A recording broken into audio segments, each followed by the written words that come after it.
Hey everyone, welcome back to FPL Fran for the final FPL video of the 23-24 season. I'm pretty sad to be recording this, to be honest, because I've really enjoyed the season, particularly the end of the season. And no surprise, obviously, it's because I had some pretty big green arrows near the end, and we had to take a lot of gambles to get there. And fortunately, of course, almost all the gambles paid off. I was even very lucky, for example, this week with some bench jam. I'll talk about that in a moment. We finished 437 in the world, which is a ridiculous rank. I'm so happy that we got that rank. As I mentioned in the previous video, just wanted to get in the top 1,000 because I thought that was a great opportunity to get in. I thought my team was quite strong already, and I definitely did not expect to get into the top 500, but things went extremely well for me in the final match day. And effectively nothing went against me. So we knew, particularly when we were talking about game theory in the previous episode, that our major threats really were Poro and potentially, one of the players between Havertz and Olise. Of course, I couldn't really account for Havertz and Olise. I also thought, I have 2 points to gain in FPL, and why not take a punt, really, in some of these situations. So, as it turns out, of course, when we look at my team for this week, we got 89 points. Super fortunate. We did the one free transfer, which was Gordon to Eze, and it meant that actually I was fielding a 3-5-2 where I was going to play Saka. And if you guys remember, when we had the deadline, there was a leak apparently that Isak was benched, and so obviously that made me go Gordon to Eze because I wanted effectively to have another player within my team. Because one of the issues was, first of all, Gordon was out of the squad. That was reported by a Newcastle journalist, and that obviously means that I don't have a bench from an attacking position this week.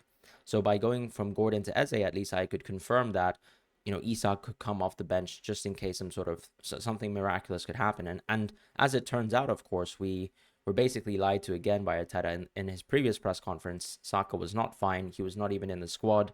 And obviously a huge swing of luck here to get Isak auto bench jam or auto sub jam. And so that was very fortunate. But I think all things said, obviously, maybe even in hindsight, I guess my team would have been strong enough to hopefully get a green arrow this week.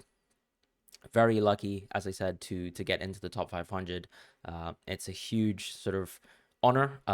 Never been sort of so high finishing in FPL in the past, so hopefully we can build on to this in the next season. But this is going to be a season review, and I just wanted to start with game week 38 because why not? So we can quickly shift on now to the season review, effectively starting from game week 1. We'll go game week to game week, but I think the biggest thing here is to pick out the key decisions that I made during my season and why I think they were either influential, what I think about it, what are the things that I could improve, and generally, what are my thoughts going forwards? Will I change my process? That sort of thing.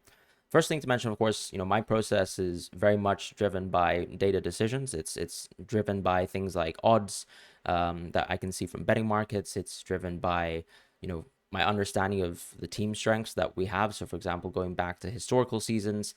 So when we come towards game week 1, usually what happens is we look historically at previous seasons.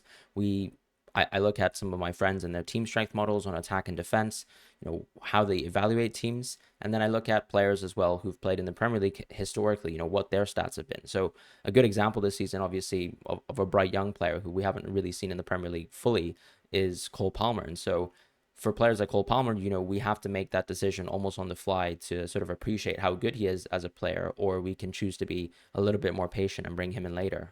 I'll talk about Cole Palmer later on, though, because obviously I did bring him pretty early on in the season. And for me, the same with Anthony Gordon, but we'll talk about that later. And this really comes down to sort of me looking at stats all the time. Not necessarily goals and assists as stats, but specifically underlying data. So expected goals per 90, expected assists per 90. And of course, there are FPL models as well. Hub, for example, has a sort of predicted points model too, and that's something that I've paid attention to. They have their transfer solvers as well, and these are the kind of things that I pay attention to every week when I'm thinking about FPL. When we start the season, though, when we're wildcarding, we basically want to forecast ahead, at least, for 8, maybe even 6 game weeks at a time, and just sort of think about what is the strongest team possible with the fewest amount of transfers sort of booked in would be great for game week 1. And as you guys know, I do like a deep bench because the reality is in FPL, I don't mind rotating. So, for example, when a team like, let's say, Arsenal or maybe even City face off each other, even though I recognize that there were very minimal goals scored versus themselves this season. When, for example, let's say they face a team like Liverpool, those are situations where I'm comfortable to bench an Arsenal player, comfortable to bench a City player, and that's just my general sort of FPL play style. I recognize some people prefer just having 11 players or really 12 players at best, but that's just not the way I play, and that's something that I've really appreciated in previous seasons, having a deep bench. So starting with game week 1, let's have a look at my wild card. As you can see, obviously, I think when we look at the wild card, we have Pickford. The reason why we went for Pickford is because historically, of course, Everton have been a very defensive team. And then obviously with our understanding of Dyke and his sort of managerial style, we know that he is very capable of, planting down a very strong defense. So, Pickford was the sort of punt that we went with at the start of the season. I'm sure a lot of people started with Pickford as well because he was a very popular pick and he didn't get any clean sheets up until effectively after game week 8, which was when I wildcarded. And then the people who maintained Pickford somehow got all the clean sheets. And obviously, as we know from the second half of the season, Pickford basically continued to deliver, in a standout way. The players, if we just start with the other defenders, are obviously Saliba, Shaw, Estupiñán, Chilwell, and James. The other goalkeeper, of course, is Turner, who at the time we knew that was going to be a starting goalkeeper. We didn't really know that Areola would be a starting goalkeeper, so that was a bit of a shock for me. The reason why I went for Turner, obviously, is because I like to guarantee the minutes of my players. I didn't know Areola at the time, was going to be playing for West Ham as a starter, so didn't feel comfortable making that decision. So potentially that was a missed opportunity, but going back, as I say, I don't really like to take too many punts and decisions in certain positions, right? In FPL, you have the goalkeeping positions and you have the defending positions. Usually, you don't really want to be wasting transfers on a goalkeeper or a defender just because of the natural logic of attackers are much better when it comes to getting points. So when you're swapping, let's say, someone who's not doing so well on attack or someone who's injured, you really do want to be moving on to another attacker as opposed to, trying to rectify your goalkeeper rotations and things like that.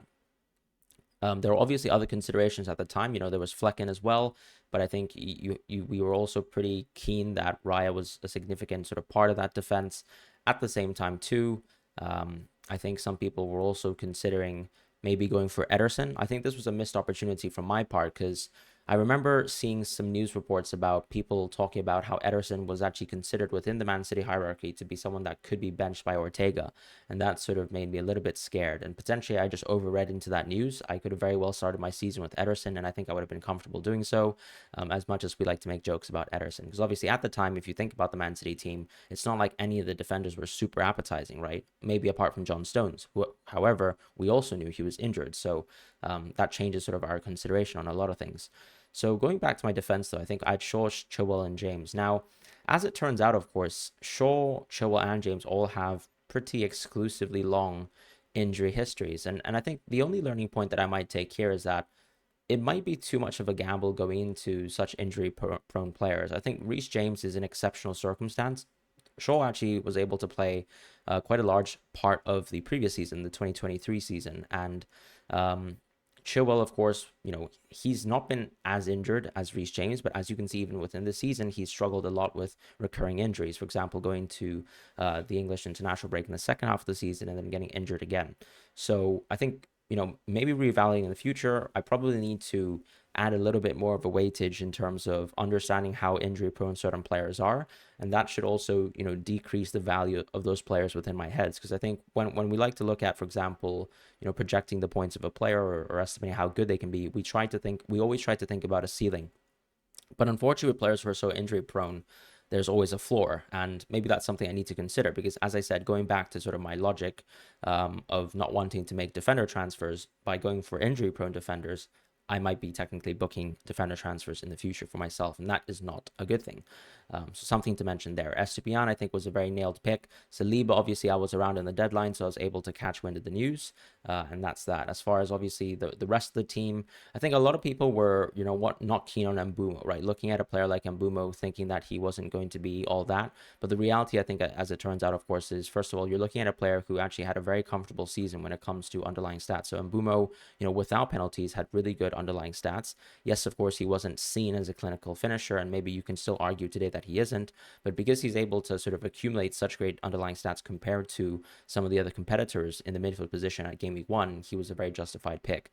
The one glaring omission to the midfield here, or maybe even two, arguably, is the lack of Madison and Son. And ultimately, I think I wasn't as high as Tottenham at the start of the season. I know some people actually wanted to go Richarlison because they thought that he would immediately sort of deputize and replace Kane as a centre forward, and I wanted to actually go for the Havertz punt instead. So when I look at, for example, the quote unquote punt within my team, I think it's Kai Havertz because we saw him play within the Community Shield, and I was very confident that he was actually going to play as a centre forward. As it turns out, of course, if you guys remember, Arteta mentioned how Nketiah was training really hard at the time, and ultimately he seemed to have deposed Havertz from being able to be the centre forward.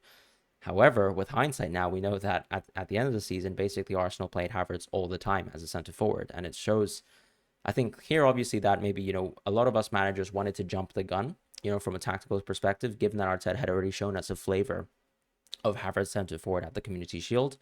But sometimes, of course, we know that some things aren't necessarily set in stone. So, for example, when Pep debuts like a new formation, we might not necessarily have to take reliance on that continuously happening. The same thing happened here with Havertz. And I think my only regret, obviously, is that Havertz didn't get to play centre forward. However, I was still very confident in him being a punt. And I think when you start with game week 1, as I say, you are still allowed a little bit of breathing room in terms of players to go for, because you know that more than likely you've set your team up for effectively 6 to 8 game weeks at a time, and hopefully, of course, you can just roll your free transfer in game week 1 and you can get rid of your punts by game week 3, and I'll talk about that in a moment.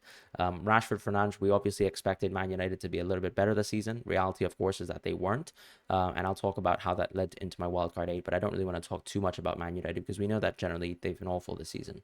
With Haaland and João Pedro, I was pretty confident Haaland obviously was someone that I wanted to start my draft with. Some people obviously starts with Salah, but I think City's games were a little bit better, and I just simply lean towards Haaland.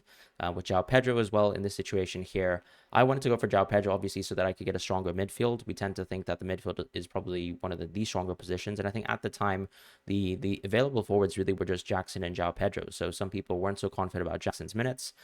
Some people were specifically not concerned about João Pedro's minutes given that he was a new player. However, in the preseason, I saw that João Pedro was actually on penalties, which actually completely changed my mind about whether I wanted to go João Pedro. So I kind of sacrificed a little bit of value within my draft here to go for a João Pedro draft. And arguably, I think when I look back at this team, maybe it was too aggressive, right? I have 2 punts in my team. I've got Havertz as a punt and I've got João Pedro as a punt. Maybe it is sort of something I need to consider, dialing down the amount of risk that I have within my draft. However, I'll say, that there is a flip side to that in gaming 3, and we'll talk about that in a moment.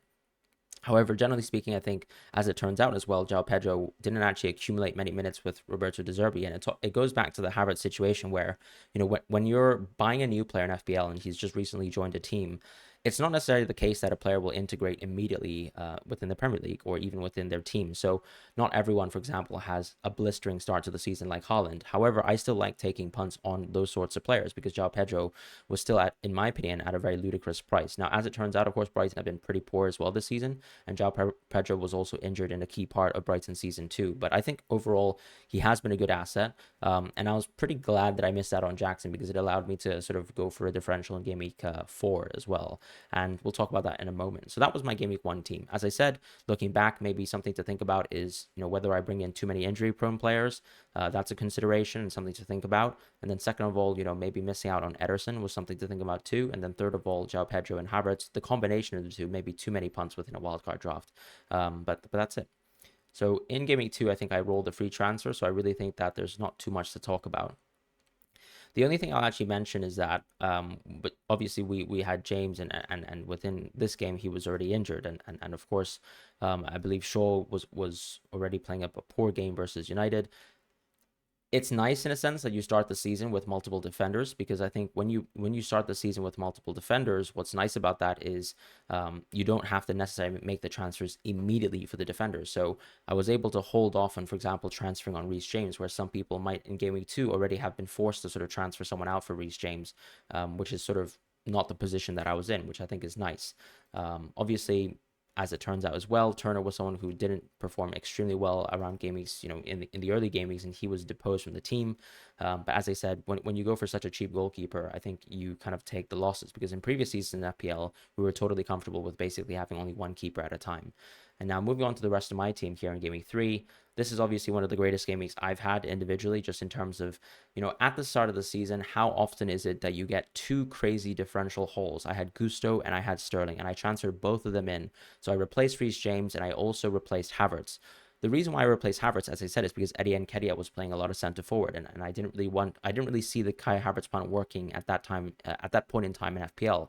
So I'm also a manager who's very willing to sort of jump off of my punts, right? I don't go for a punt just to sort of sit and wait for it to reap if I really think that it's not going to come to fruition.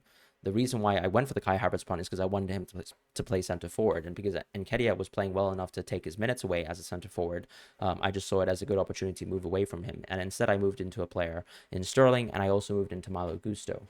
Now, Malo Gusto is an interesting situation because, of course, I think when we look at situations like this, it's like, how comfortable can you be in a player that has barely played in the Premier League, that has only played in Ligue 1 for a limited amount of time? However, I think just looking at, for example, Gusto's underlying stats in Ligue 1 in the previous season, and also just looking at, honestly, some of his tape, realistically, I was pretty comfortable that he would play. And also the reality, too, is when you look at, for example, a punt like Gusto, Chelsea didn't have any right backs at the time, and so it actually made a lot of sense for me to just go for the Gusto punt. At least that was what I thought, and it worked out, more than splendidly. And obviously, my game week and even my season basically was catapulted because of these two transfers.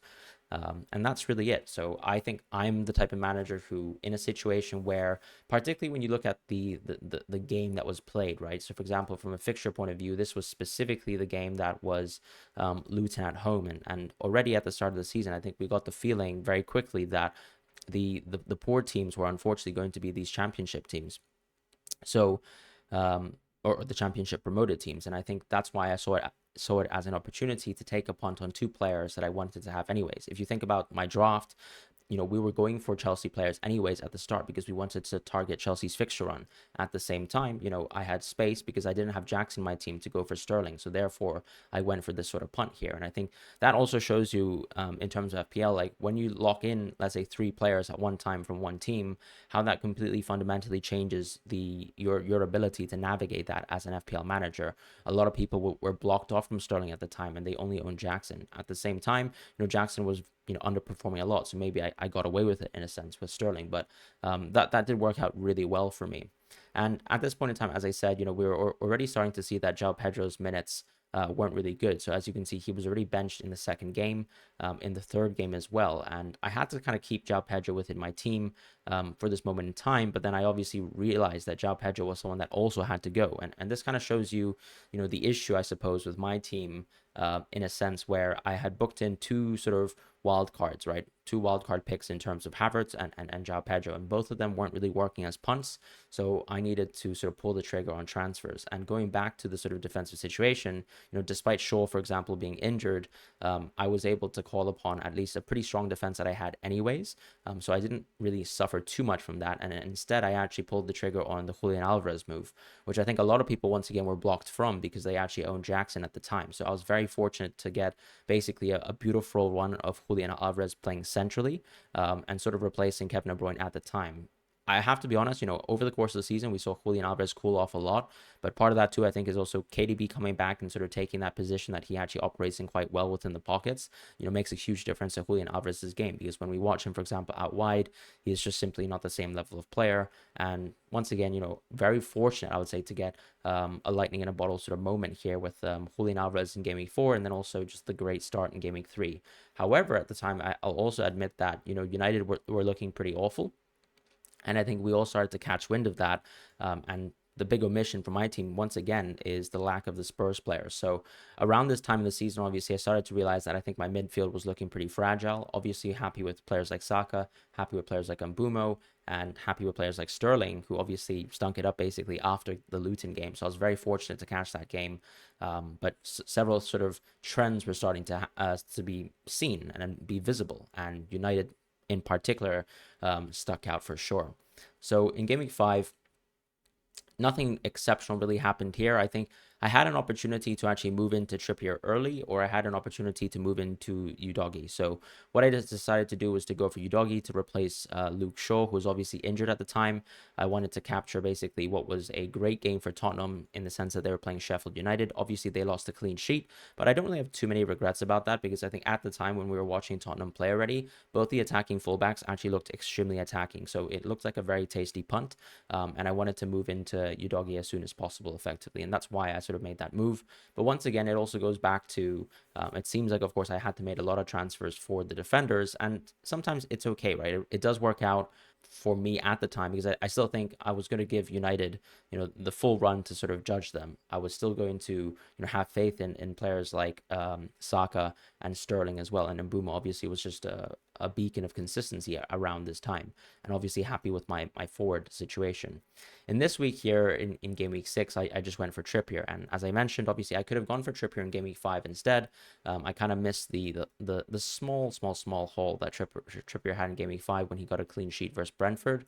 But once again, do I regret it? Not really, right? Because if I go back to even, for example, game week 38, where we had Spurs players versus Sheffield United getting a clean sheet there, I mean, when you get to play versus the worst offense in Premier League history, and it's not like necessarily we were 100% comfortable that Sheffield United were that bad at the time, but they were already looking awful. So it did make sense for me still in hindsight to actually go for Udogie as well and sort of wait for Trippier as a transfer instead on game week 6. And part of that, of course, is exacerbated by the fact that Chilwell was injured. So as you can see, because I brought in injury prone players, I also had to replace them. But it's also come out really fortunately for me in the sense that at the start of the season, a lot of the transfers in that I made to replace injured players was actually very beneficial for my team in terms of points. But as you can see, the midfield continues to look very dire, and we move on. So in game week 7, this is a situation where, of course, we're looking at my team here, and I went for Dallo instead. Now, we talked about how United were looking bad, but I still thought that actually defensively, the run of games that United have around then actually looked quite good. If you think about it, it was Crystal Palace at home. Crystal Palace, we classically look at them as a very defensive team. And then obviously there was the game of Brentford and Sheffield United. Now, what I regret about game week 7 is I think this was an opportunity, obviously, for a lot of people to actually go for a punt here. And because there was a double game week with Luton, a lot of people actually went for a Carlton Morris punt. In my situation, I think I did miss a boat on this a little bit, at least in trying to grab the punt here around this situation, because I think United were looking very poor at the time, and I wasn't so sure, to be honest, at this time, whether I wanted to actually continue to invest in United after the outcome of Game Week 7. So I think I changed my mind very quickly in FPL here, because whilst I was aware that United were poor, I don't think I quite understood how bad they were. And by making another transfer to Dallo, it almost put my team in a position where I was overly hedged over a really bad team in United. And I think I became increasingly worried by the time we got to game week 8 that I had made the wrong move, and that substantially maybe half of my team. So when I talk about Bruno, Rashford, Sterling, and Dallo, were all players that I was genuinely concerned about. And even Pickford as well at the time, because if you guys remember, Pickford had also unfortunately missed out on substantial opportunities to get clean sheets. Because if you look at the opening run of games that Everton had, you'd think that the Sheffield United game was a good one. You'd think that the Wolves game was a good one. Even the Fulham game at home is a good one. Brentford away is a good one. Luton at home is a good one. And he effectively did nothing for the first 7 games, and that made me very concerned that I was invested into the wrong assets. And that's also what made me pull the trigger for game week 8, because ultimately, as it looks right here, I think even Mbeumo at this time was sort of playing a bit of a decoy game here, where he was effectively playing like a right wing back for this Brentford team. So I was very concerned about the state of my team. And I think if I look back at this situation with hindsight, it's the fact that I probably should have been a little bit more reflective about my team in the situation here. And if I was confident that I was going to wildcard on game week 8, what I probably should have done on game week 7 instead is to go for a punt, knowing that I was going to dead end into game week 8. On the other hand, my only transfer here was actually a very passive transfer. So when I went for Dallo, even though I think the move was justifiable, the issue, of course, is that I went for a move that I felt was just going to be as if I was going to roll on to the next game week and not wildcard on game week 8. Whereas I should have taken an opportunity here to understand, okay, if I'm really not happy with my team, I should dead end and get as much value as possible before the wild card is being played. And I didn't get the chance to do so. I didn't go for Carlton Morris, and that is a small regret from my part. So after this, obviously, I felt pressured, and I felt pressured to use a wild card in Game Week 8, which I think a lot of managers did as well, right? We all started with quite a fair few United players, and we did want to move a lot of them into Spurs players. Now, what you'll notice is that my wildcard was substantially different from many other players and their wildcards. If you guys remember, Anthony Gordon was actually suspended on Game Week 8.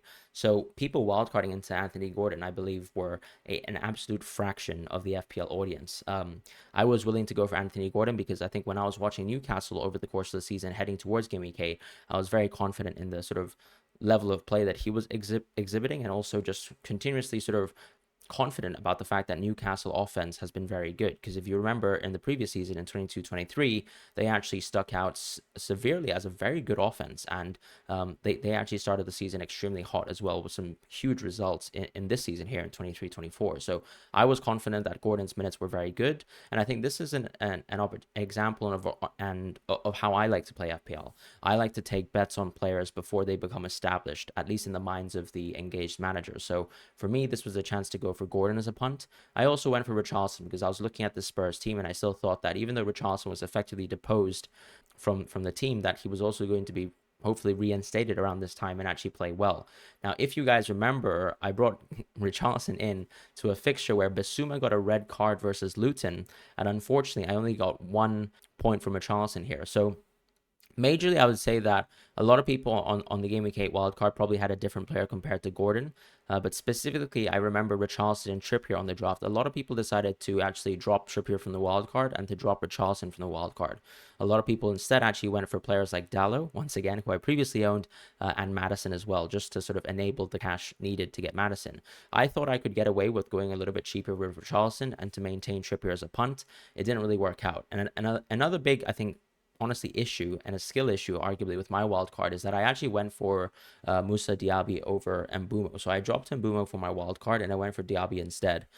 For me, that's a huge issue. I think I went for I moved on from a player who ultimately was a very solid attacker from Brentford, who obviously was playing right wing back some games, but we knew that he could always be moved back into a central sort of attacking position, into a player who I don't think necessarily was amazing for Villa at the time, but also his underlying stats were not, close to the level of Mbumo's. And I think I did overstep the mark here by, when I go for wild cards, or even, for example, my Game Week 1 draft, I talk about liking to take punts, and I wanted to take Diaby as a punt against the field.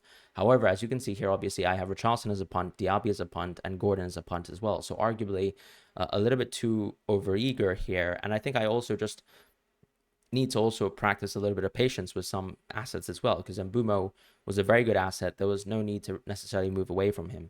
Part of this is hindsight, but I think also another thing that we eventually found out too is that Diaby wasn't necessarily set in stone with his team. So when Bailey started to actually play extremely well, he started to take away more minutes from Diaby. And when we look at, for example, the minutes of Diaby at the start of the season too, you can actually start to see that they began to dwindle after Game Week 8. And Game Week 8 was already, a feels bad performance, because obviously he was taken off extremely early in this fixture here, and I was already feeling a little bit regretful about the idea that I went for Diaby from a player like Mbumo, who's basically an 89, 95-minute player at that point in the season. So that for me felt like a mistake. Cash, I don't think it was a mistake.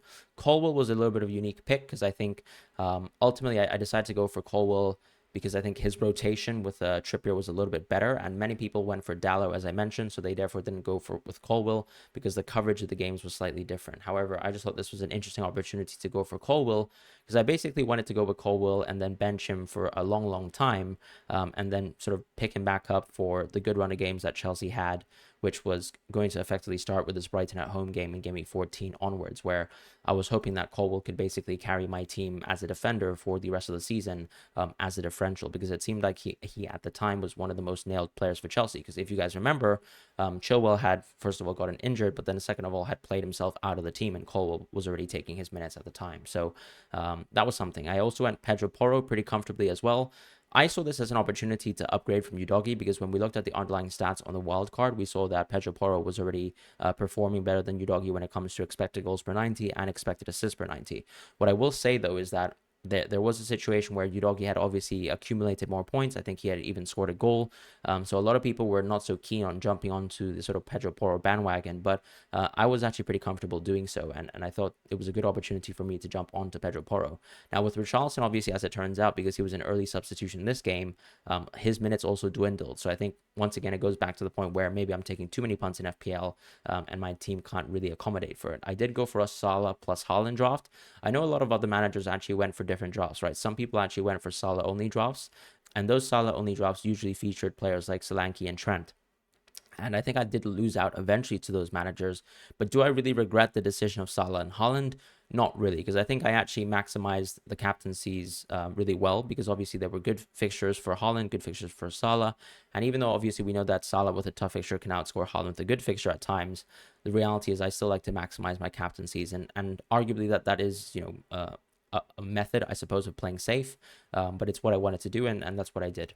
So moving forwards, of course, in terms of Game Week 9, no free transfers here, because usually what happens is when you go, for example, for a wild card, you tend to set it up for the long term, and I was pretty happy with my team. Richarlison obviously delivered in this fixture here, but I think Madison was still outscoring me, and obviously Dallo was also outscoring Trippier at the time, because I think he scored one of his sort of miraculous goals around this time. Gordon, however, already started to deliver, and as you can see, there is the flip side of the coin here, right? Where Diaby obviously was a punt from this wild card, and he didn't look very good, whereas Gordon was also a punt from this wild card, and he was looking, even better than I expected, really, as a pick.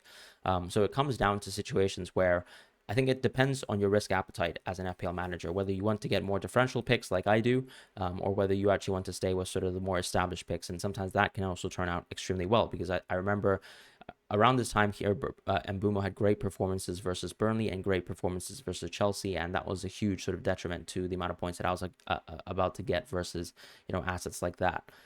After this, of course, we were able to use 2 free transfers. What we usually like to do, of course, is when we wildcard or even you're starting Game Week 1, to roll the free transfer and then to actually make some more powerful moves with 2 free transfers. Because I think what some FPL managers might miss at times is that, just because you have a free transfer doesn't mean you should spend it. Your team, you should be practicing patience with them. And sometimes 2 free transfers can be a little bit more powerful in terms of how you can reorientate the structure of your team. Notice so far as well this season that at this moment in time, I still haven't taken any hits.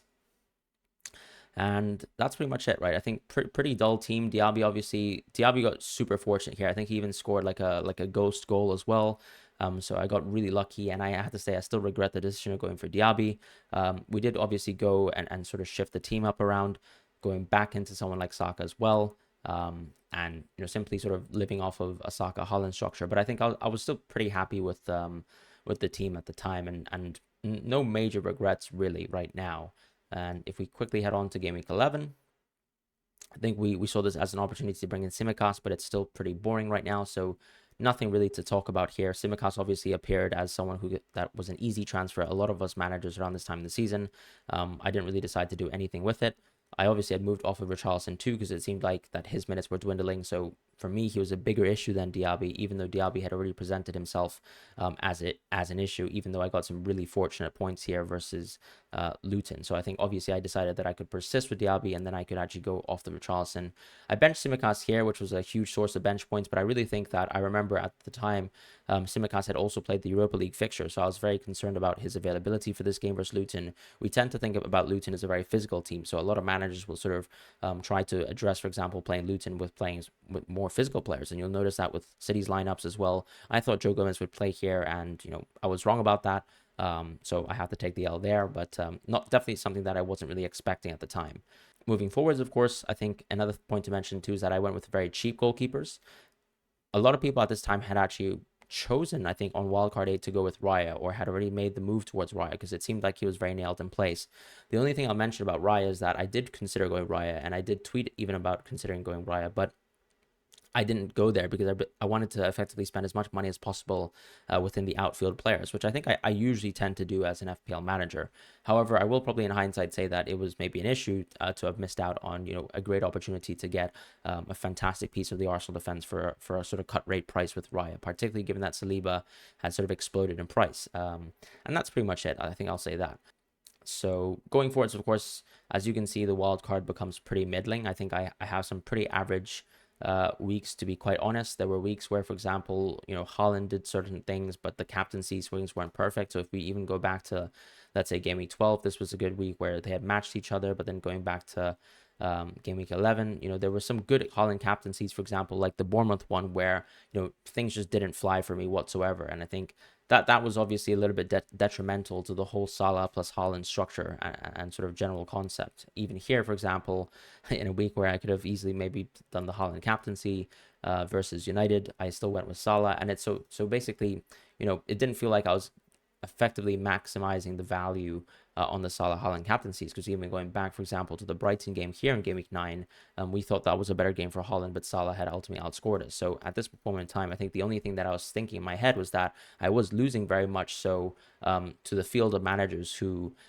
basically had the Salah only structure in place, and things were continuing to be quite poor for me over the season. I also, at one point in time, I think moved out of Watkins. If you guys remember, there was a little bit of a rumor that Watkins had, suffered a knock and that maybe he wouldn't be available for game week 14. So we did actually move one free transfer towards Darwin, and that was obviously a small source of bad luck.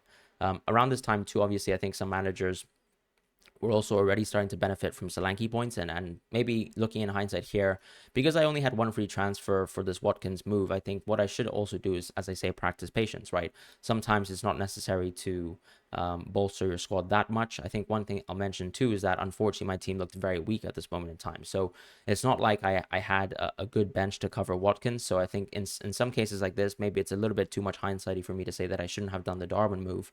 But maybe I shouldn't also get baited too much by managers and what they say and sort of allow that to impact my FPL team. But I think all in all, sometimes when you have a really weak bench like I did in this situation, you kind of just have to make a move so that you don't, allow yourself to play with 10 players if possible, or at least if you have a comfortable bench, then of course you don't have to make that decision.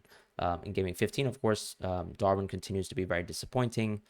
Most of my team, of course, looked pretty mediocre, if I'm being honest, but then Chelsea's run of games starts to come here.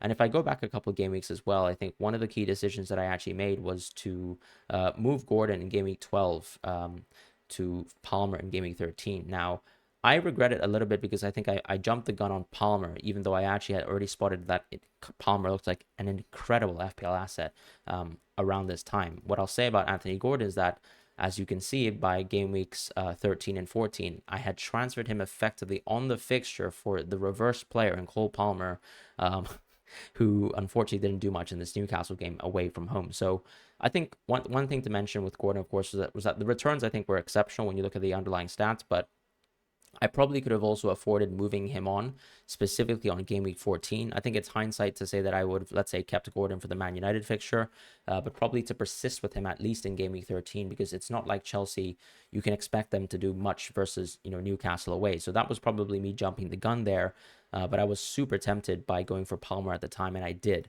And so obviously I got a Palmer game here, and I think the unfortunate thing that sort of, piled the misery on was that in game week 14, if you guys remember, Cole Palmer was ill for whatever reason, or I think he had a knock, and he only played, I think, 20 minutes effectively versus Brighton, when actually Anthony Gordon did what he did versus Man United. So something I'll think about here is more about, when I transfer in players, whether I'm transferring someone off of a good fixture who's already a good asset like Anthony Gordon, or whether I transfer them into another player, at least for another player's good fixture. So I think I jumped the gun on Palmer then, and that's a small source of regret for me at this point in the season. And, nothing much more to say about this. Game week 14, pretty standard. Game week 15 as well, I mean, still looks pretty dull for me here.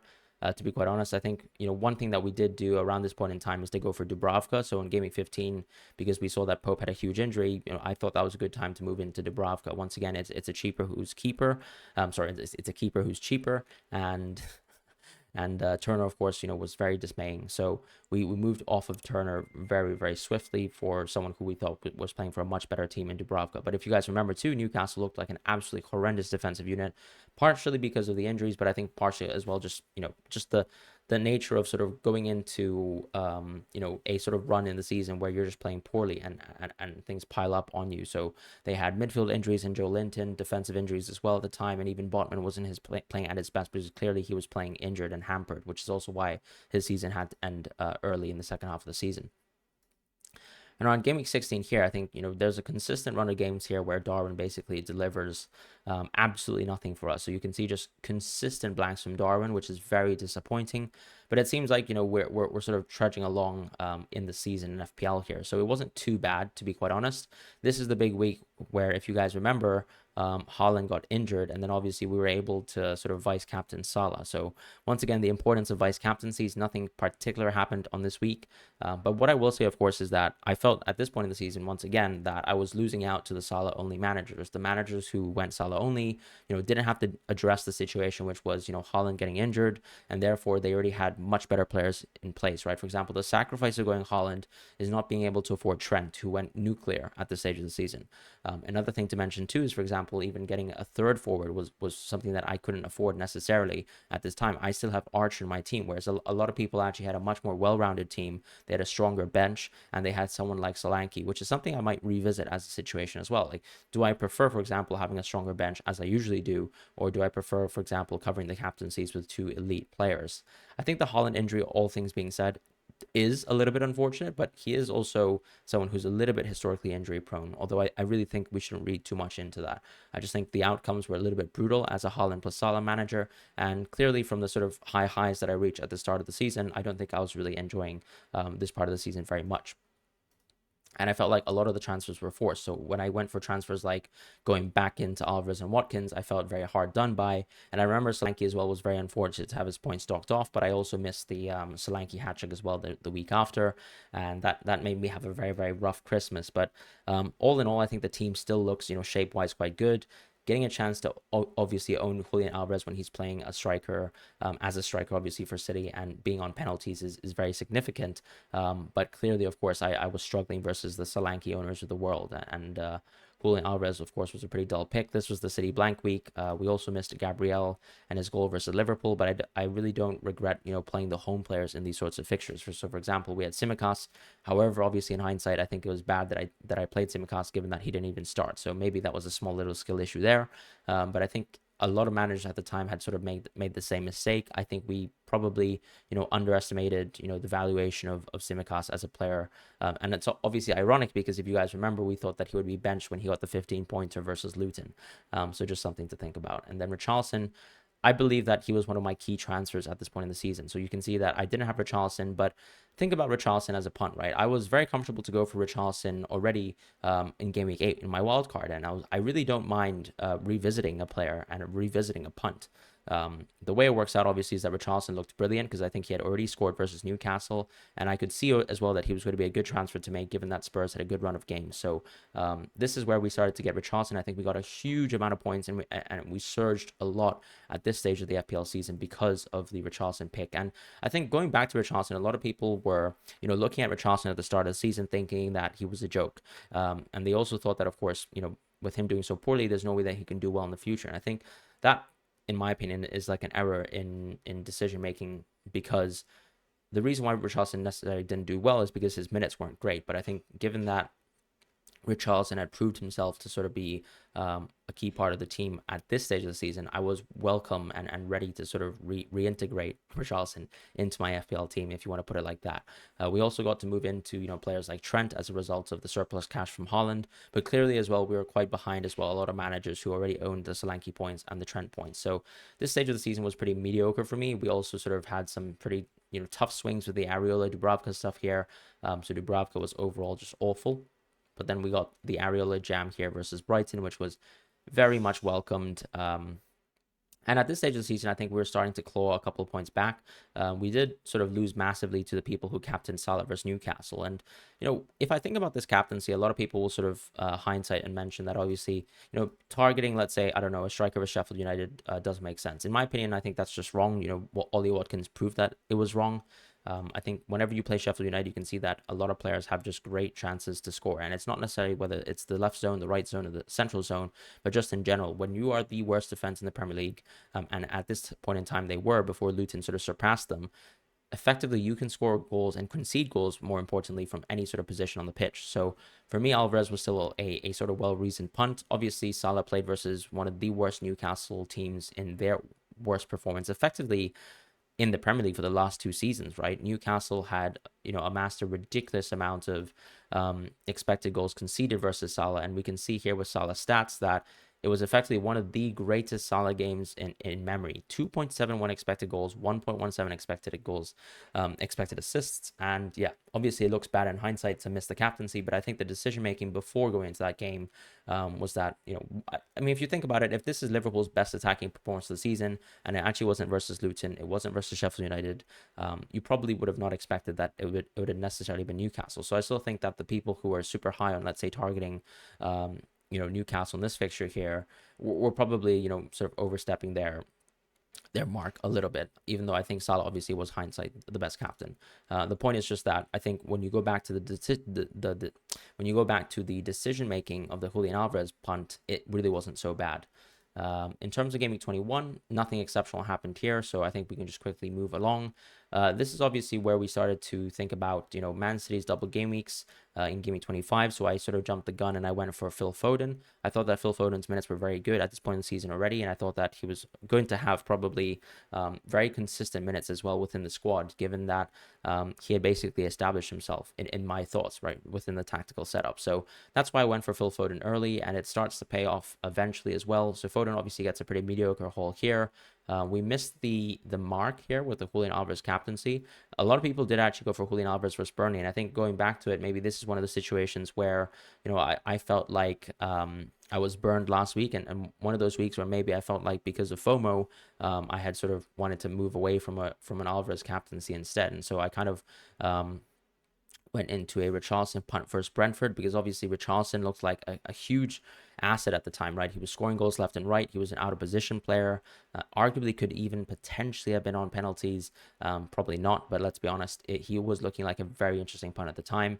And I think, in hindsight, obviously it was wrong to go against the Julian Alvarez captaincy. Probably made more sense for Julian Alvarez to be the pick to go with ultimately.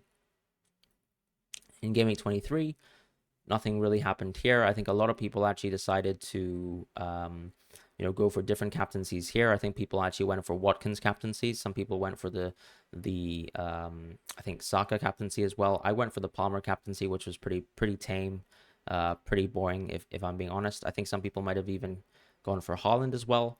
But yeah, ultimately Watkins was amazing versus Sheffield United.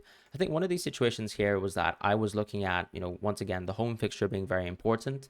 And for me, Palmer had already established himself as an amazing pick, right? When we look at and compare, let's say, a player like Palmer and Watkins, the big differential is of course, home and away in this fixture. Obviously, Sheffield United is the worst team compared to, let's say, Wolves. But another thing that sort of changes your consideration of things is in general, the underlying stats. And I think Palmer had already at this point in the season had incredible underlying stats to even compete to the like of Watkins, who was just incredible. So the fact that he had penalties, the fact that he was at home, sort of made me sway towards a Palmer captaincy, and that's why I was pretty confident doing so. I think I had already at this point in time already shown a lot of confidence in Palmer, because I had also captained him in Game Week 21.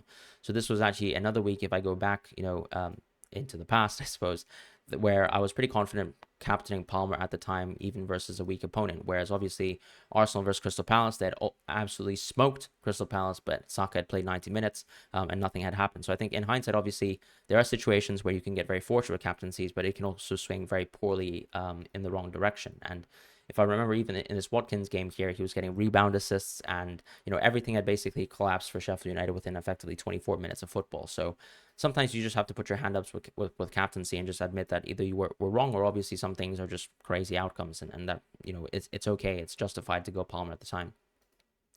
Moving on, obviously, because Haaland came back, we just generally are within a Haaland structure now. And obviously Salah left our team for Foden, so that sort of we could reaccommodate the team. And part of this, of course, was, Salah at AFCON, but then also the Salah injury situation at AFCON as well. So we didn't really manage the situation, I think, poorly at all. I think we had a pretty strong, robust team, and I was very happy with it at the time. And I think we were starting to slowly make some serious, significant point gains because of the captaincy swings that I had.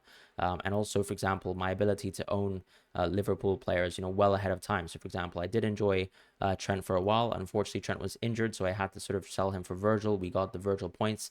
And these are just, once again, illustrations that double game weeks are very strong. Next season, we probably will have less double game weeks in FPL, and it'll be interesting to see, how us managers will sort of react to that. I think, obviously, chip chip strategies will be a little bit more homogenous, but something to think about. I was very comfortable as well owning a City player as well in Walker, so that's why we also had transferred in Walker previously.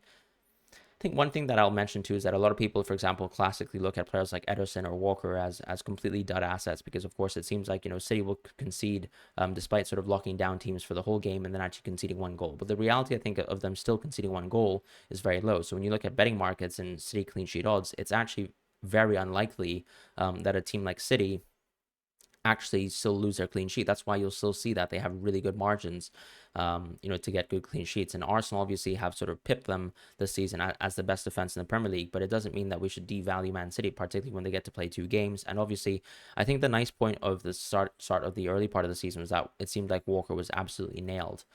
Which was something that we did enjoy and obviously we're confident about heading towards this game week here. So we got 2 Man City clean sheets. Or not clean sheets, actually. We got an assist from Walker and a bonus, and then Virgil's sort of bullet header. And in general, enjoyed points from everyone except for Solanke, who I remember did very well versus Newcastle, and that upset me. Or even Odegaard as well, right? Because when you look at my team, I've got only double Arsenal. Some people actually at the time were already tripled up on Arsenal, which I have to say, fair enough. And Jota, of course, super unlucky. Darwin, super unlucky as well because they were both injured. I felt really frustrated this week specifically because I think Jota and Darwin, compared to, let's say, Solanke and Odegaard, were the double game weekers versus the single game weekers. And we had lost out so poorly. And it felt really bad because I kind of put myself into a tough situation by gambling on the Liverpool double, which sort of forced me into the fateful week where I did wildcard. I think part of the reason why I wildcard is because I saw the opportunity to sort of dead end the punt of my team with Liverpool players. And once again, consolidate on a very good double game week. Now, as it turns out, obviously, I didn't get any of the juice really from the double game week, and it worked out really poorly for me. And so when it came down to it, I thought I had to take a -12 or a -16 in game week 26. And this was obviously at the time before the FA Cup results came out. And, obviously, if you ask me now in hindsight, would I play wildcard 26? Obviously, I would say no. But I think the simple answer is I would say no because I just suffered from so many injuries and so many things that I didn't expect to really suffer from, if I'm being completely frank with you. So when I wildcarded into Game Week 26, I basically wildcarded into a complete series of blanks. Unfortunately, Wolves were able to do close to nothing for Sheffield United. Ryan Ait-Nouri had actually done well in this fixture here with an assist and a clean sheet. And I was considering, for example, different variations on this wildcard here. I was considering variations like not going double Arsenal defense and instead going for Ryan Ait-Nouri and Odegaard in place of Saliba and Neto. I was also considering other variations like considering Garnacho, for example, over Neto and actually just simply going for one Wolves player as well. So for me, at this point in time, I had the opportunity to go, for example, Fernandes or Foden. I wanted to sort of take a punt on United's fixtures, but Foden, as it turns out, obviously, as we know as a player of the season, just had a brilliant year, basically scoring goals left and right, mostly outside the box as well. And you kind of have to put your hands up to Foden as well. I just think, maybe that was an opportunity that I missed, just missing out Foden on the wild card here. But I think I was also a little bit too hedged into the idea that I was going to free at 34 at the time. So I was kind of confident that I wouldn't mind, skipping on Foden, for example. And that kind of was a small source of regret for me as well.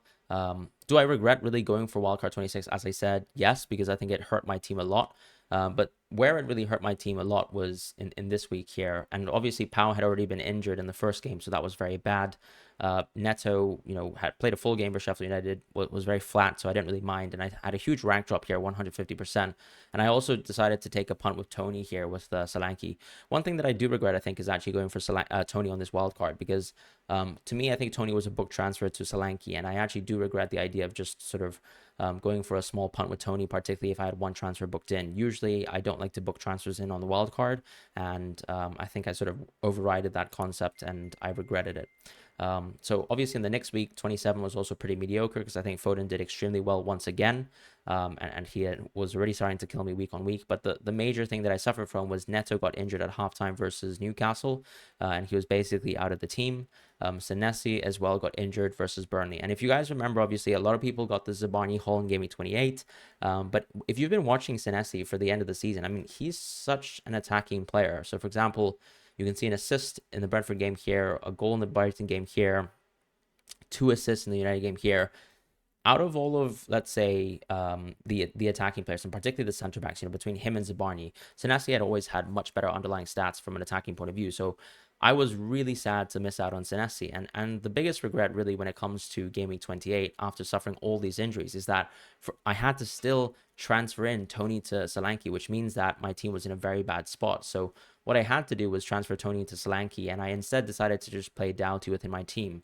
And I didn't transfer in Senesi to Zabani here, which is once again a sort of small point of regret in the season. I think one thing to think about in FPL is if you have to sort of forecast into the future, like what my defense will look like in multiple weeks, is that I remember on Game Week 30 and 31, after the international break, we actually needed all these players from Bournemouth to come back. So the people who kept Sabani within their teams, they were actually in a really good spot because Bournemouth had actually had good fixtures. So if I show you the fixtures for Bournemouth, they had Everton at home, and they had Crystal Palace at home. So a lot of people were sort of holding on to their Bournemouth players so that they could actually have a really competent defense.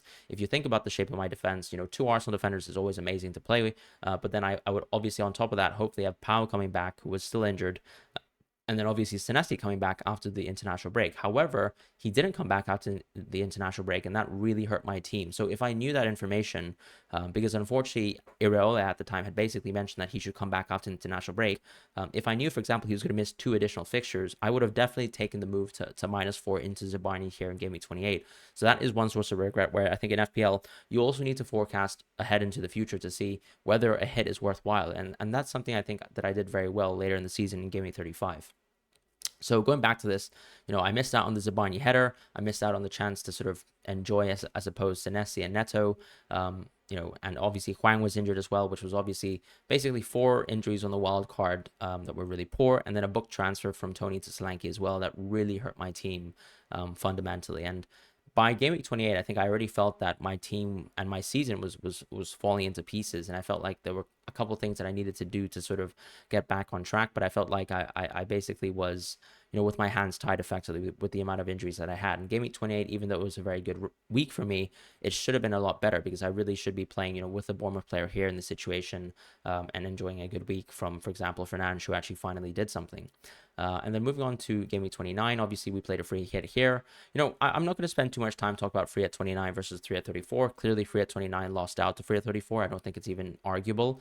But I think the biggest thing that I can mention, obviously, is that when you evaluate, for example, Game Weeks 29 and 34, I think it's not necessarily about the ceiling of the floor. It's about both, right? So when I compare, for example, the ceiling of 29, and you look at, for example, projected points models and things like that compared to what the average team was carrying, there's probably going to be 20, 30 points of expected gain really against the average manager, at least 15 points of expected gain, to be honest, when we consider the players. But as it turns out, obviously, we had a huge -3.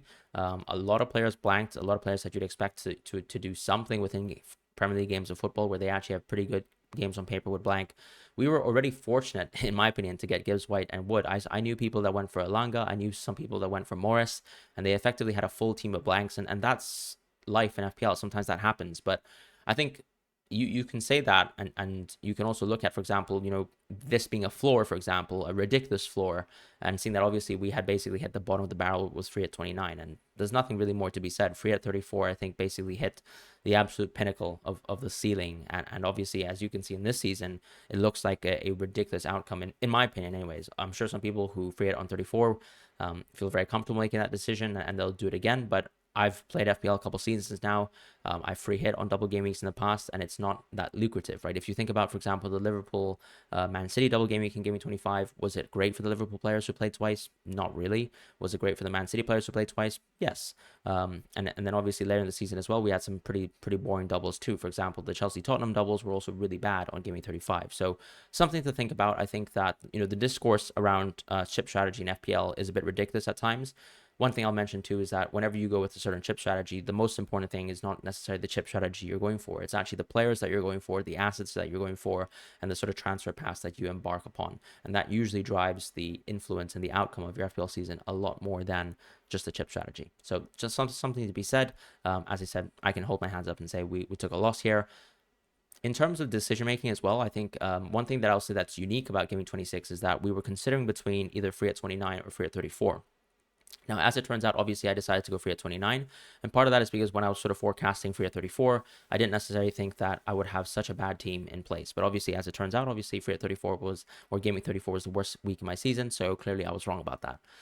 So moving on. Game Week 30, pretty tame. I think one point to mention around Game Week 30 is that a lot of people went for Isak, and I decided to sort of persist with this team for now. So one free transfer here was sort of used on Malo Gusto because I was pretty confident with, once again, the situation that Chelsea had and obviously the good fixtures that they had, plus obviously the impending double, that I would actually be able to enjoy Gusto for the rest of the season because Reece James didn't look like he was anywhere close to coming back in the season. So I was pretty high on just going for Reece James, and we did sort of replace him with Gusto, proverably, but it didn't really work out because obviously around this point in time, Gusto unfortunately had also suffered from injuries and even illness. So we brought him in on Game Week 30.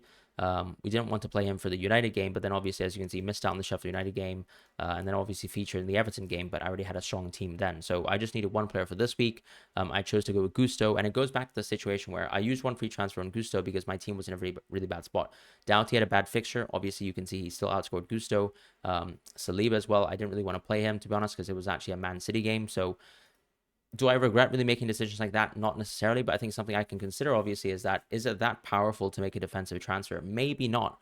But as you guys know as well, I got a lot of jam from Gusto eventually. So it does sort of pay to have a well-rounded team in FPL at times. And obviously part of the decision of that is that I was really thinking about, super far into the future and get the Game Week 37 bench boost and wanting to have Gusto specifically for the bench boost. So, in hindsight, we also have to look that far into the future to sort of, decide whether it was a bad decision or not. And then obviously in Game Week 31, I went for, well, actually not in Game Week 31.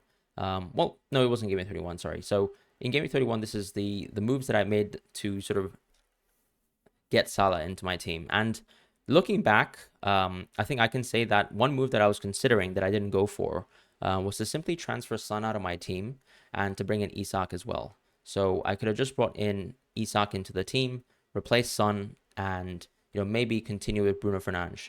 However, what I chose to do was actually to sell Bruno Fernandes, to sell one of my strikers, to get Muniz, who was actually very, very in form, and to get Guardiola as well. So that was a -8 that I took. Do I regret it? I think no, because obviously Guardiola actually ended up becoming one of the greatest transfers in my season. So in hindsight, that hit, already has paid itself off.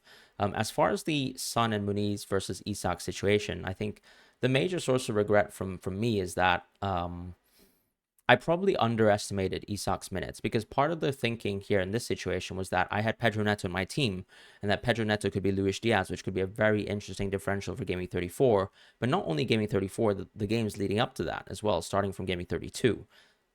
However, obviously, that was going to take an additional -4, and I could have just simply gone out of Son into Isak. Another thing that was sort of coloring my decision-making was that Man United, once again, as they have multiple times this season, were playing very poorly. So I felt like I really wanted to keep Son over Bruno, and I think sometimes we make these qualitative judgments in FPL and we just have to admit that, things just don't turn out very well. And I definitely sort of underestimated how fit Isak would be as a player and how many minutes he would play. So I have to admit that this is probably one of the games where I felt a little bit regretful over the decision because I could have still gone Guardiola and Isak, for example, and that would have been a much better spot for me to be in. And Salah obviously was at this point in the season playing very poorly. We also saw very limited minutes from Salah, so I felt bad about it. This was a week here where I also wanted to go slightly differential. I had Muniz versus Newcastle at home. I had Luis Diaz with a pretty good fixture here. Man United, who obviously looked horrible. So I decided to bench Saka versus Brighton, who were a pretty comfortably good defensive team at this point in the season, and they were also away from home. Obviously, as it turns out, Saka got a penalty, and I got brutally hurt by this. Otherwise, this would have been a green arrow for me and maybe a good game week as well. But obviously, as you can see, my season is starting to unravel at this point. So Game Week 33, Luis Diaz comes on again, does nothing.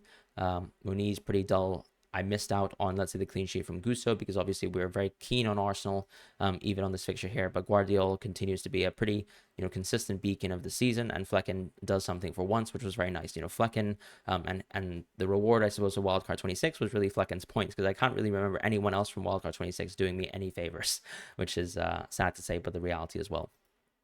And then move on to Game Week 34. This is probably the worst FPL season I've had, to date. I was 40 points below the safety. I had a 450% rank drop, and I don't think I've felt as bad as I ever have. And I really felt like my season had come to an end as an FPL manager. So, obviously being at a rank of something like 300 in the world, I think you get influence to try and make decisions to stay there or even to be even more aggressive.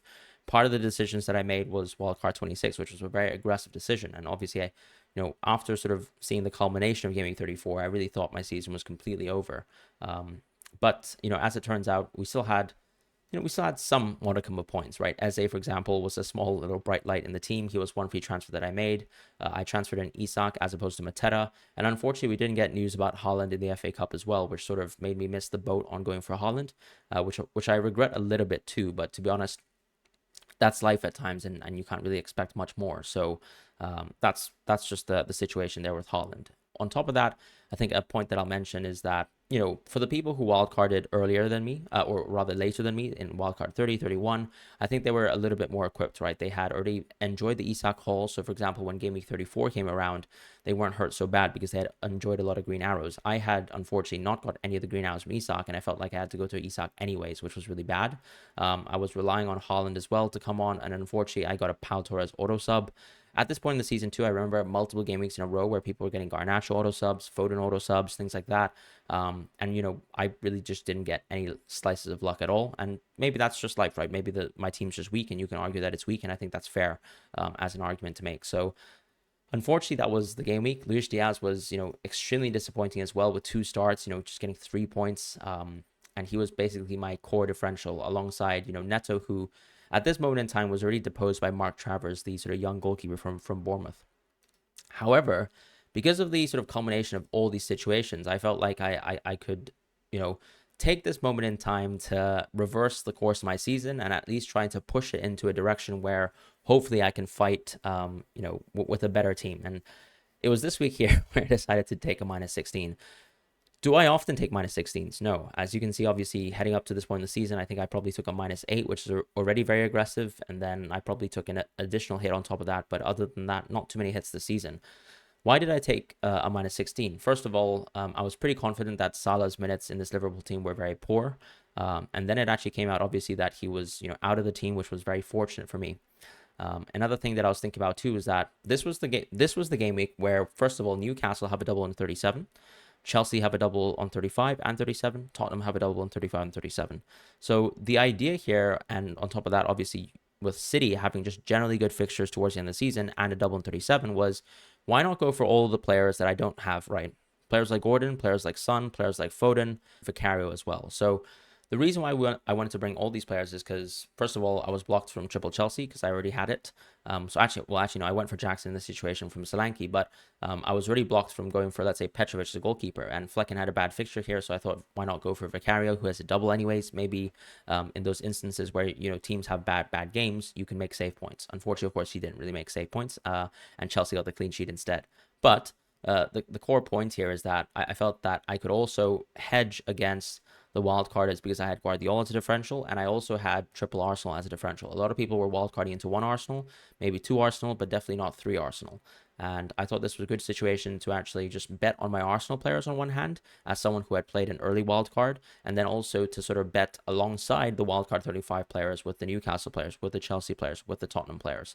And that's basically what I decided to do. And I thought it worked out because I was very sick of owning Luis Diaz, I was sick of owning Salah, and ultimately Solanke had bad fixtures to end the season, so there was no reason to actually keep him in my team. So that's the decision we made, and Saliba, Saka and Guardiola basically saved this game week, and I basically had a great green arrow in a week where I took a -16, which is, FPL folklore, really. But that was amazing for me. And then game week 36, things continue to get better and better. Flecken had a great differential fixture, so he was able to get a clean sheet for me here, which was obviously a significant differential versus a lot of other managers. Guardiola just got a clean sheet, nothing special here. But the team continues to tick along very nicely. And we even have the Jackson haul. I think a lot of people actually benched Jackson in this situation, and not too many people had, really, really good Bruno Fernandes auto subs. But I was very confident in a good Jackson fixture here, so I played Jackson, played Gordon over Son as well. I really don't regret the decision. I've talked about, and I've even posted data about Gordon, Isak, and Newcastle away. The reality as well is that you also have to contextualize some of that data. Yes, Newcastle are vastly, superior to, themselves at home when they're at home compared to away. But the reality is when you play versus teams like Burnley and when you play versus teams like Man United, which obviously is a reference to Gaming 37, where they play Man United away, you should be very confident that owning Gordon is totally fine, because it's not like he has zero underlying stats when he plays away from home, or that Newcastle lie on the floor and just let teams destroy them away from home. They still build chances. They still are a good team. And maybe that's a learning point as well, because in Game Week 38, I suppose I reversed that decision with the Isak bench rumors, but we'll talk about that later. So that's sort of why I decided to make the decisions that I did. Obviously, Gusto, I really wanted him to come back fit, fortunately, and fortunately he did in Game Week 37. So when we bench boosted, the decision that I had to make was to use 2 free transfers. I was able to roll the free transfer. I could either go for 1, selling Flecken, or 2, selling Gusto. I could sell Gusto for potentially Dan Burn, which I honestly was not enthused about because I didn't think Newcastle could get clean sheets. Or I could, for example, take Flecken out and then go for someone like Onana, who once again I didn't think would get clean sheets, but could maybe get save points, which for me was a differential. And then on top of that, I thought Gusto could start one game and maybe come off the bench for the other, and that's exactly what he did. Now, Gusto obviously got an entire slice of jam because he actually came off. And technically, to be fair, Reece James was also a pretty big part of why they lost the clean sheet, right? Whenever you play 10 versus 11, that's a lot harder to defend. That last goal from Brighton, which actually came when there was like effectively 10 minutes of added time, and Gusto was very fortunate. But Gusto had played well in sort of both his appearances, right? Gusto had a goal scoring opportunity in the previous game, and then obviously he got his clean sheet and assist versus Brighton when he assisted Nkunku. So that was really fortunate. Guardiola, once again, as I said, going back to the hit that I took in -4 for gaming, or as part of a -4 in gaming 31 or 32, very happy that Guardiola just continued to pay off. And I think sometimes when we have to look back at this, I think the people who wildcard in 35 shouldn't really look too poorly about the Guardiola transfer. Yes, of course, he was playing left wing at this point in time, but I think not many people were that confident in his minutes. Even some of the best Man City predictors in the world were not necessarily thinking that Man City, or that rather Guardiola would play every single game towards the end of the season, be such a crucial part of the side. But this was sort of his huge breakout game week, and these kind of swings happen in FPL, right? I didn't own Ben White in Gaming 34. I didn't own Mateta. I didn't own Pickford. I didn't own Branthwaite at all. So I had no slice of luck there, but I basically was able to reverse my fortunes with my own luck here with Guardiola in this game week here. So Gusto was nice. Vicario was pretty meh, but I think all the other doubling goalkeepers did poorly, so it was fine. Pedro Porro scoring a goal is nice because I replaced Pau Torres with him, and obviously for Gaming 38 as well, very crucial. And that's also part of the decision of why we went for Porro too, even though actually we have a very strong team and double Arsenal defense. And that's pretty much it for this week, right? Haaland continued to be very conquerous during this week's really good game week ranks here. And then in the final game of the season, we've already reviewed it, and the decision here, I think you guys all remember, but that's really my FPL season. All in all, I think the most important part is to probably look at, my season here in context, and to kind of just think about, the general swings and the trajectory of my season. So when I started the season out, I was effectively game week 3, where I started with a huge rank in the world, right? 14,945. But as you can see, even after wildcarding game week 8, I barely got back to the previous rank that I had hit as a peak rank in game week 4 until, honestly, as you can see, until game week 21. So it took a long time for me to grind in the season to get back into a really solid spot. And that's sometimes how FPL works, right? There's ups and downs, and you don't have major swings or major detriments to your season. But there were clearly moments where I had even dropped to, for example, 79,000 in the world as part of the wild card, and nothing had really gone my way. And it was only until game week 25 and the culmination of that I sort of hit a very lovely rank. One thing that I'll mention here too is that I did dead end my team in Gaming 25, so it was very likely anyways that I would have tanked my rank in Gaming 26 if I took a -12 and a -16, and I decided to embark on a different direction by not wildcarding on 26. However, I can also say that on the flip side, a lot of the decisions that I made, like for example getting Guardiola in Gaming 38, were a symptom of being an early wildcarder. On top of that, for example, the ability to get Eze, for example, and then to have Isak auto bench jam is also probably a symptom of being an early wildcarder, because a lot of people own Bruno, and unfortunately, he didn't have a good performance, got injured, or they brought in Saka, for example, in game week 38, and unfortunately didn't get the same sort of quality of jam that I got with Isak. So very fortunate as well how things happened. And Vicario, even, who looked like a really bad transfer when I took a -4 for him all those weeks back, before the double game week, he got a clean sheet in the final day of the season. So that does work out sometimes in FPL, and that's nice. So that's something to mention too. I think I had incredibly bad luck with the injuries, which I think not many people think about, because when you own injured players that have 2% effective ownership, 3% effective ownership, no one cares, right? Because no one's dealing with these injuries. They just think, okay, that's bad luck, but who cares? But that actually has a significant impact on your ability to make positive and sort of enhancing moves to your FPL team as the season goes on. So I think that's something that a lot of people sort of miss out on. But obviously, in hindsight, I can only sulk about as a Gaming 26 wildcarder and a very sort of small minority. In hindsight, I think obviously the sort of game week 30, 31 wildcard free at 34 strategy seems to have won out very clearly versus the rest of the field. I think FPL rank 1, did that, but is it necessarily the case that that was very immediately the obvious strategy, from the outset?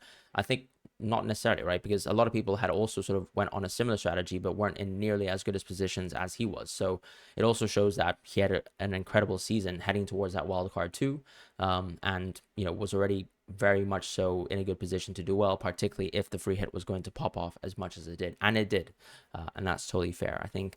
Um, However, obviously, as the last few gaming show, you can swing your season incredibly fast. I don't think many people would have expected, particularly with how template the teams were, from around gaming 35, how much I could have risen in terms of ranks around then. As you can see, all the game week ranks, for the last few weeks of the season were incredible. But even when you look at gaming 34, that is an awful rank. Gaming 26, that's an awful rank on a wild card as well, mind you. So I think it just shows you how topsy-turvy FPL is at times. Sometimes you can also be just extremely stagnant, but then things can move very viciously as big holes come into play and a lot of luck comes into play. And that, for me, is just the illustration of my season.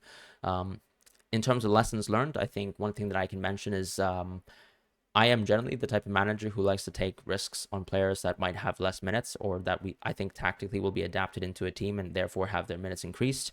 I also just generally like to take more risks on wild cards than most.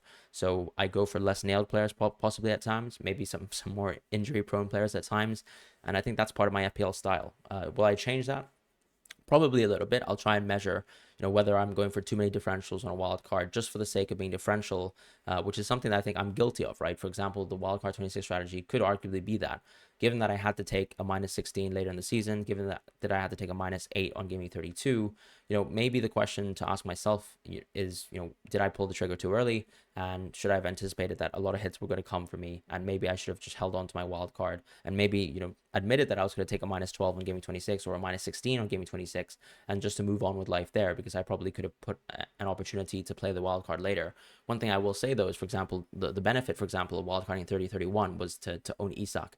Whereas, for example, when I wildcarded gaming 26, all my differentials were injured. So that's something that, makes me feel bad, because ultimately those are the differentials on your wild card, on a set template necessarily, specifically rather, that can actually get you a lot of points in FPL. And when those template sort of breaking picks, I suppose, or differential picks are all injured, you suddenly have a team that's completely toothless, and it's basically the same team as the rest of the field, and if anything, it's worse given that you have injuries. So for me, that's something that I think was, just hindsight unlucky. But whether I go for another differential chip strategy next season is probably, something that we'll never see, because the cup scheduling changes in FPL will radically change, how FPL works, and I probably won't have the chance to go for a differential chip strategy. But that's it for me, for my review. Thank you guys so much for watching. I just thought that I'd put this video out for managers who might be interested in watching my entire season, and sort of me narrating my entire season, what I thought was lucky, what I thought was good, what I thought was bad as well. And hopefully you can see some of my mistakes, some of the sort of good moves that I've made, quote unquote. Even, for example, like in the final match day, when I went for Eze, going back to it, I really wanted to just go for differential, someone who actually, when you look at betting markets, actually had much better goal scoring projections. And a lot of people will find that ironic, because Olise had scored more goals at that point in time in the season than Eze, and played effectively half the minutes. But the reality too is that when you look at, for example, underlying data like expected goals and expected assists, it's not like Eze and Olise were too far apart from each other. So I think that we should also reset our expectations every week, right? It's not necessary to just hope that someone continues to outperform their goal scoring numbers that much. For example, I think who outperformed their numbers a lot this season, Phil Foden. But you also have to look at the history of Phil Foden as a player in the Premier League and see that he's actually been a positive finisher effectively every year of his career, and that he's net positive for his entire seasons in FPL, or rather the Premier League. And then when you compare it to someone like Olise, who's played a couple seasons of football, unfortunately, some injury marred, that this is his actually only positive season, as a goal scorer. So that makes a huge difference in terms of how comfortable I am that Olise, for example, is going to continue overperforming. But it also, on the flip side, just makes me think, Eze is also capable of overperforming within a singular game week, or at least particularly if the betting markets think that he has better goal scoring odds, that you can trust that too, because he's also on penalties and things like that. So for me, I'm still willing to take those 50-50 punts in FPL as long as they're data backed. And that's it really. So really enjoyed the season, really enjoyed my process. Obviously didn't enjoy wildcard 26, but I've talked about, the swings and the turns, and how bad injuries can sort of make your season suffer. At the same time, you need a lot of luck in FPL, and that's what I got the last 3-4 game weeks, because if you tell me that I could take a -16 and outscore the field, generally speaking, by the amount of points that I've done in the last 4 game weeks, with that hit included, I'd tell you that you're joking. And if I would sort of end this video after, for example, wildcarding game week 26 and seeing how poorly it turned out by game week 28 when I had all my injuries, I would have said you're joking. And I'm really, really happy to have hit this rank, and I'm really happy for the support that you guys have shown me this season. So thank you guys so much. I hope I haven't bored you, and take care and goodbye. I'll see you guys soon for some Euros content.